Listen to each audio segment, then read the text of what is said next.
കൂട്ടുകാരി സുഗമോദേവി വമ്പൻ ലിസ്റ്റിലേക്ക് പോയിക്കൊണ്ടിരിക്കുകയാണ്. നമ്മുടെ IPS പോലീസുകാരത്തി നമ്മുടെ എന്താ പറയാ മാധവന്റെ വീട്ടിലേക്ക്, നമ്മുടെ ദേവിയുടെ സ്വന്തം വീട്ടിലേക്ക് പോകുന്ന ഒരു ദൃശ്യങ്ങളാണ് നമുക്ക് കാണുവാൻ സാധിക്കുന്നത്. അപ്പൊ അവിടെ നമ്മുടെ മുരളിയായിരിക്കും നമ്മുടെ മാധവേട്ടനെ ഹോസ്പിറ്റലിൽ നിന്നും ഡിസ്ചാർജ് ഒക്കെ ചെയ്ത് വീട്ടിലേക്ക് എത്തിക്കുന്നത്. അപ്പൊ നമ്മുടെ പോലീസ് ഇവിടെ എത്തുമ്പോൾ നമ്മുടെ നന്ദനും ആ ഒരു സെയിം സമയത്ത് അവിടെ എത്തുന്നുണ്ട്. അപ്പൊ നന്ദനോട് ചോദിക്കുന്നുണ്ട്, നിങ്ങൾ എന്താ ഇവിടെയെന്ന് ചോദിക്കുന്നുണ്ട്. അപ്പൊ നമ്മുടെ നന്ദൻ പറയുന്നുണ്ട്, എന്റെ ഭാര്യയുടെ വീടാണ് ഇതെന്ന് പറയുന്നുണ്ട്. അപ്പൊ നമ്മുടെ പോലീസുകാരത്ത് നമ്മുടെ വസുന്ധര മാഡം പറയുന്നുണ്ട്, ആദ്യ ഭാര്യയോ രണ്ടാം ഭാര്യയോ എന്നിങ്ങനെയൊക്കെ ചോദിക്കുന്നുണ്ട്.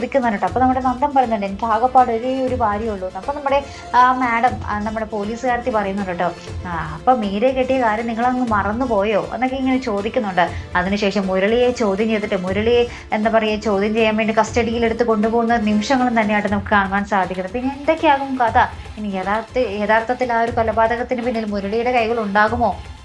ഒന്നും പറയാൻ പറ്റാത്തൊരവസ്ഥയാട്ടോ. ആരാണ് കൊന്നതെന്ന് ഇതുവരെ ഒരു ക്ലൂ പോലും നമുക്ക് കിട്ടിയിട്ടില്ല. പ്രേക്ഷകർക്ക് ഭയങ്കര സസ്പെൻസ് ത്രില്ലറായിട്ട് ഇങ്ങനെ മുന്നോട്ട് പോയിക്കൊണ്ടിരിക്കുകയാണ് നമ്മുടെ സുഗമോദേവി. എന്തായാലും നമുക്ക് നോക്കി തന്നെ കാണാട്ടോ. അപ്പോൾ ഇതുപോലെ പ്രൊമോ റിവ്യൂസിനും എപ്പിസോഡ് റിവ്യൂസിനും ഒക്കെ നിങ്ങൾ മറക്കാതെ ചാനൽ സബ്സ്ക്രൈബ് ചെയ്യുക. അടുത്തൊരു വീഡിയോ വരുന്നത് വരയ്ക്കും ഗുഡ് ബൈ.